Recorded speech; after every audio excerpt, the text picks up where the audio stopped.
Abakunzi ba Giant Voice TV tubahaye ikaze mu kiganiro cyacu Daily Life tuzamo buri munsi, tukaba tubahaye ikaze no mu cyumweru gishyashya kuri iyi tariki ya 10 y'ukwa 11 2025.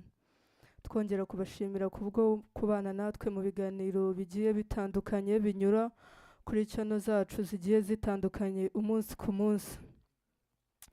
Muri aya masaha dusubiye mu kiganiro cyacu aho twibanda cyane ku mibereho n'ubuzima bwacu, tugaruka ku bintu twagiye tuvugaho bitandukanye. Wenda twavuze indwara zitandukanye, tuvuga ukuntu dushobora kwirinda ibintu byinshi bitandukanye, harimo umubyibuho ukabije, ibintu byinshi bishobora kuba byagira cyangwa se byatuma ubuzima bwacu bumera neza. Uyu munsi turaza kugaruka ku kintu cy'ingenzi, ari byo ibyiza bya karoti cyangwa se ibyiza by'imboga karoti. Abantu benshi turazizi karoti, usibye no mu Rwanda gusa. Karoti ni zimwe mu mboga ziribwa n'abantu benshi bagiye batandukanye ku isi, kandi zikaba zikunzwe cyane ku rugero rwinshi cyane ku isi, usibye no mu Rwanda gusa. Kuri uyu munsi rero mu kiganiro cyacu turaza kwibaza, ase karoti twazikoresha gute ku buryo zadufasha mu mibereho yacu y'ubuzima, cyangwa se karoti zo iyo tuziriye uko tuzirya zidufitiye akamaro cyangwa nta kamaro zifite. Ariyo mpamvu turi buze kwibanda cyane ku byiza bya karoti.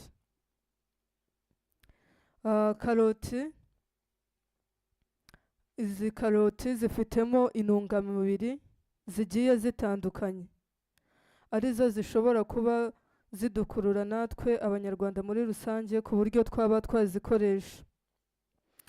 Karoti biragaragara yuko zikundwahayemo cyane antioxidants bita beta carotene. Iyi ikaba ari intungamubiri nziza cyane ifite ibintu byinshi igenda idukorera cyangwa se yadufashamo mu buzima bwacu. Iyi beta carotene ku bwayo ifasha no kuba yadufasha mu mubiri, mu mibereho y'umubiri wacu bya buri munsi.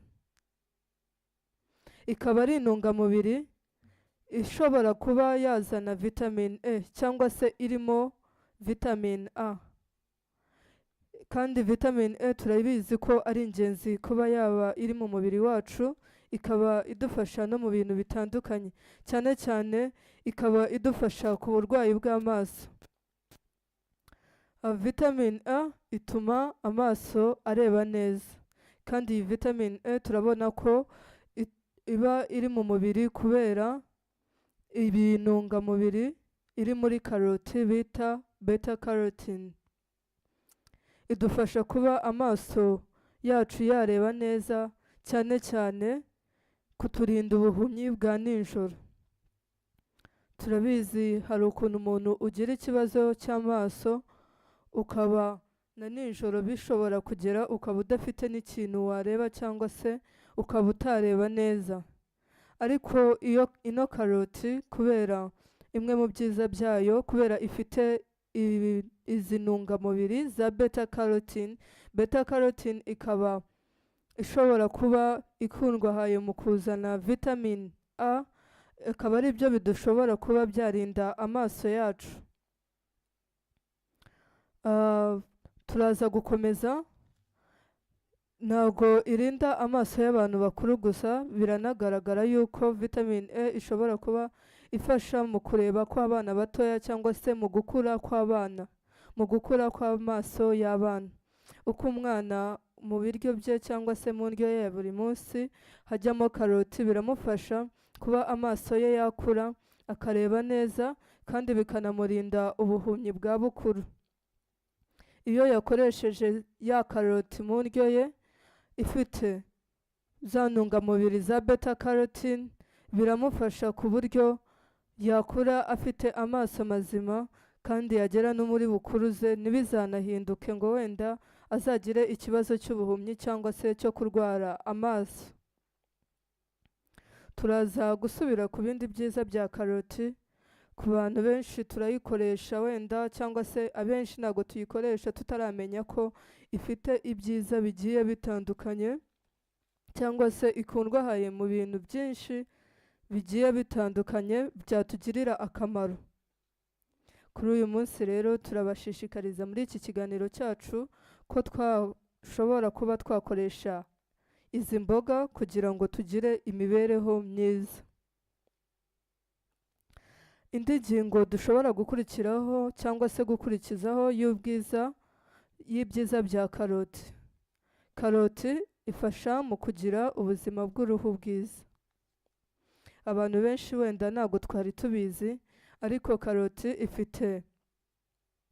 ifasha cyane mu kugira ubuzima bw'uruhu bwiza. Aho usanga uko ukoresha karoti, mbere na mbere karoti iba irimo amazi menshi. Ni imboga zirimo amazi menshi. Kandi twabonye yuko mu biganiro bitandukanye ko amazi ari ubuzima, cyangwa se amazi afite ibintu byinshi yahindura ku buzima bwacu. Kuba izi mboga karoti zifite amazi muri zo menshi, bidufasha kuba byanatuma uruhu rwacu rukura neza, rugasa neza.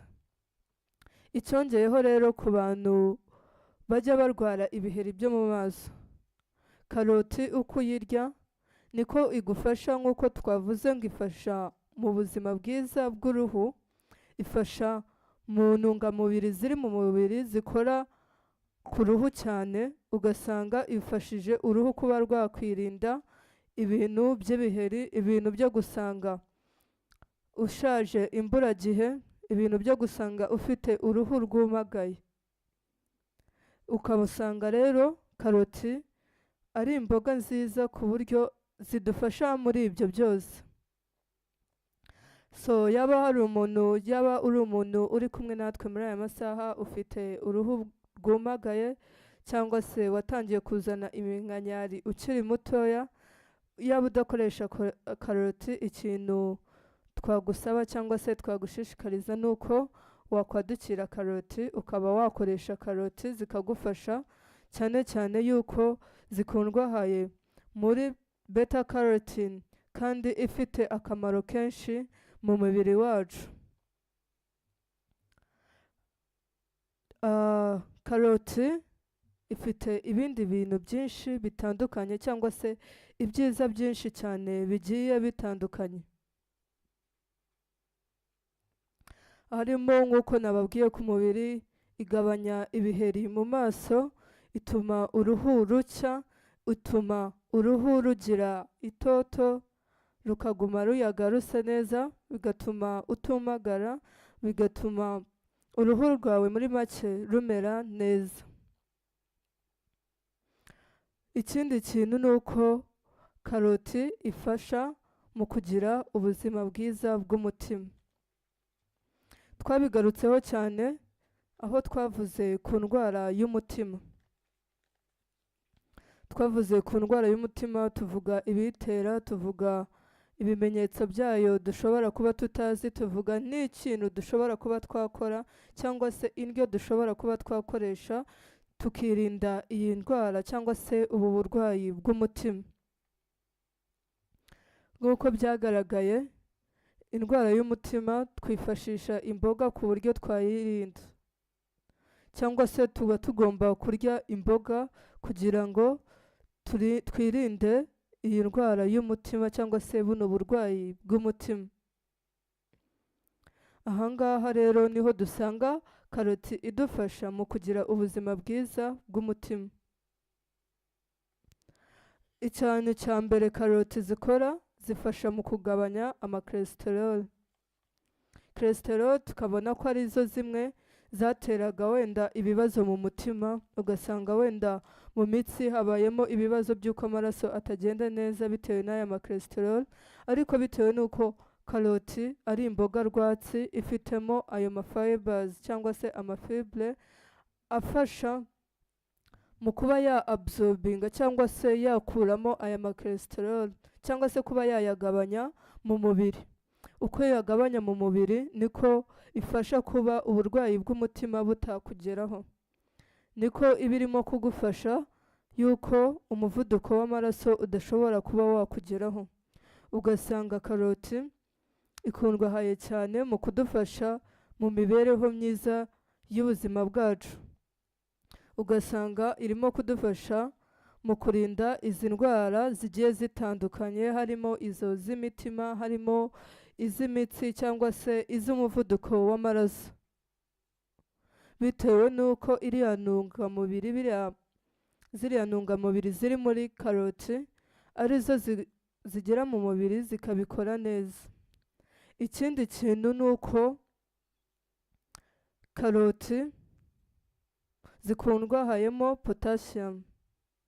Mu kuba zikungahayemo potassium zidufasha mu mubiri cyane, kubera potassium ikenewe mu mubiri cyane kurusha ibindi byose, ku buryo zishobora kudufasha kuba zagabanya umuvuduko ukabije w'amaraso, zikaba zadufasha n'uko amaraso yacu atembera neza mu mubiri, bitewe n'uko zikungahayemo potassium, ari imboga zikungahayemo potassium kurusha ibindi byose. Ikindi kintu ni uko karoti ahangaha niho karoti iyo zigeze mu mubiri, kubera ari imboga rwatsi zifatanya na bile cyangwa se zifasha udukoko twacu kuba byafasha muri iri gogora, bikarinda amakonstipation, bikarinda n'izindi ndwara zose ziturutse kuri digestion. Iyindi ngingo iri ahangaha ni uko karoti twamaze kubibona ko zirimo amazi menshi. Mu kuba zirimo amazi menshi zigera mu nda, zigera mu mubiri wacu, ugasanga zoroheje bya byo kurya ushobora kuba wariye, yaba harimo karoti ziragera mu nda kubera zirimo amazi menshi, zikabyoroshya, bikaba byafasha igifu kuba cyabikora neza, bikagenda neza mu buzima bwacu, kandi bikabazana intungamubiri zigiye zitandukanye.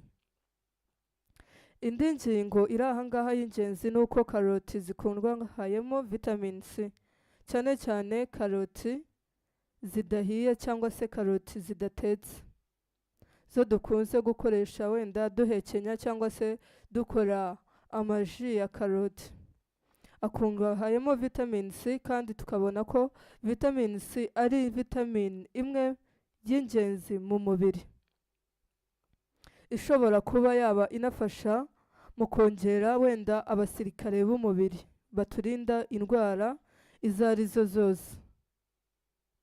Vitamin C muri karoti iboneka muri izi karoti zidatetse.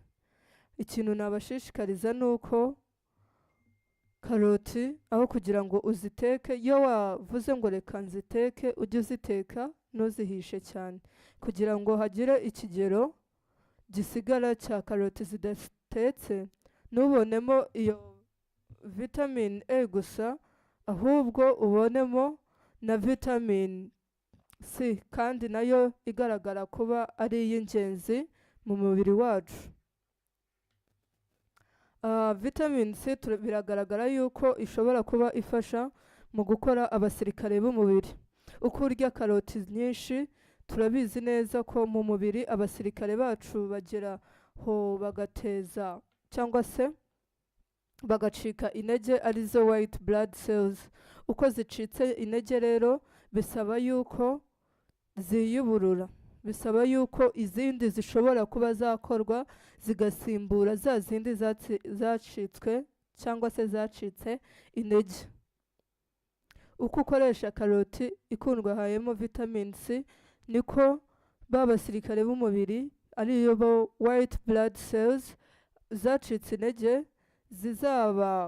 zizajya ku ruhande, ahubwo white blood cells zindi zikomeye zifite imbaraga zigakorwa, kandi bikaba byashobora kudufasha kurinda indwara zo mu mubiri zigiye zitandukanye. Aba basirikare b'umubiri white blood cells bakaba barwanya indwara zigiye zitandukanye kandi nawe ukagira imibereho myiza. Karoti biragaragara yuko cyangwa se ubushakashatsi bwagaragaje yuko karoti ifite ibibyimbura. Yo muri yo iyo uyiriye kubyimbirwa k'umubiri kuragabanyuka. Ntabwo wenda twakwita ku kubyimbirwa k'umubiri kuri hanze gusa kugaragara mu bice byo hanze, oya, hari ukuntu mu mubiri naho hitera hakaza nk'ibibazo ukabyimbirwa bitewe n'ibibazo runaka birimo kubera mu mubiri cyangwa se n'uburwayi burimo kuza mu mubiri. Iyo udakoresha karoti rero bivuze yuko uraza kubyimbirwa bibyimbiremo mu mubiri, ariho usanga ufite ibibazo bya buri gihe byo kumva ubabara ariko utazi ikikubabaza, ubabara wenda utonekara umubiri, ufite ingingo zikubabaza utazi aho bituruka, ariko utazi neza ko imbere mu mubiri ufite ikibazo cyo kuba wenda wabyimbiwe. Uko ukoresha karoti rero ifitemo iyi beta carotene, iyi ntungamubiri ifasha mu kubyimbura cyangwa se mu kubyimbirwa ku mubiri. Uko uyikoresha rero niko yaba ufitemo uko kubyimbirwa imbere muri wowe, ariho uzasanga byagabanutse, ugasanga bikurinze indwara zitandukanye wari burware, harimo wenda nk'amakanseri, harimo izindi ndwara nyinshi zitangirira mu kubyimbirwa k'umubiri utari bumenye ibyo ari byo. Akaba ariyo mpamvu rero ndimo kubashishikariza kuba mwakoresha karoti. Bigaragara yuko inarinda indwara tutari tuzi cyangwa se indwara zirimo kuza twe tutaramenya, bigasanga yuko wayiriye utabizi nayo ugasanga ishoboye kuba yakurinda ibyo bibazo. Ku bantu bangurikiye rero ndumva nabashishikariza kujya dukoresha karoti cyane, izitetse cyangwa se izidatetse, kubera byose turabona ko bifite akamaro ku buzima bwacu kandi bikaba byatuma umubiri wacu umera neza. Karoti zo ubwazo mu byiza zifite ni uko zifasha mu kugabanya ibiro. Nk'uko twabonye mu biganiro bitandukanye tukavuga amazi afasha mu kugabanya ibiro, imboga zitandukanye.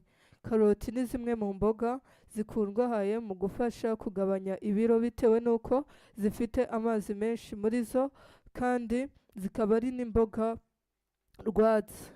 Ibyo byonyine bikaba byatuma zidufasha no mu kugabanya ibiro. Kandi karoti zifite ibindi bintu byinshi cyane bigiye bitandukanye. Cyane cyane nuko karoti zishobora kugabanya ibyago byo kurwara kanseri zitandukanye, harimo kanseri z'ibihaha, kanseri zo mu nda, kanseri zose zigiye zitandukanye. Bitewe n'uko twamaze kubibona, igabanya kubyimbirwa cyangwa se ikiza kubyimbirwa k'umubiri, bikaba byafasha yuko izo ndwara zose aho kugira ngo ziturukeho biraza kuba byakemutse wakoresheje karoti. Karoti ni imboga nziza cyane zishobora kuba zadufasha muri byinshi, zishobora kuba zifite akamaro kenshi ku mubiri yacu cyangwa se ku buzima bwacu tutari tuzi. Ibyo ni bimwe rero ku bintu karoti zikundwahayemo cyangwa se ku bintu byiza bya karoti cyangwa se ku bintu biranga karoti. Ni imboga nziza rero. Icyo nakora njyewe ku bantu turi kumwe muri aya masaha, icyo nabasaba ni uko nabashishikariza kuba mwakoresha karoti cyangwa se mwakoresha izi mboga, ugakoresha wenda ukaziteka mu byo kurya cyangwa se ukazihekenya. Ukundi kuntu washobora kuba wazikoresha ni uko wafata ugakora ji yazo ukayinywa. kugira ngo ugire imibereho myiza. Reka dushishikarire kurya imbuto zitandukanye, cyane cyane arimo karoti. Tumaze kubona ibyiza byayo, aho kugira ngo tujye gufata wenda andi maji atadufitiye akamaro, wafata ji ya karoti ikagira icyo igufasha, cyangwa se ikakungura umubiri wawe, ikawumeresha neza, ikakurinda indwara nyinshi, ikakurinda ibintu byinshi bigiye bitandukanye bibi bishobora kubera mu mubiri wawe, aho kugira ngo ufate izindi ji zidafite akamaro. Nkaba mbashimira rero ku bantu twabanye muri iki kiganiro, ku bantu bankurikiranye, ku bantu bakurikira kino kiganiro. Kibukorwa buri munsi guhera ku wa mbere kugera ku cyumweru. So ku bantu badukurikirana, mujye mudufasha, mukore subscribe, mukore like, mukore share, mukore na comment. Mugire umunsi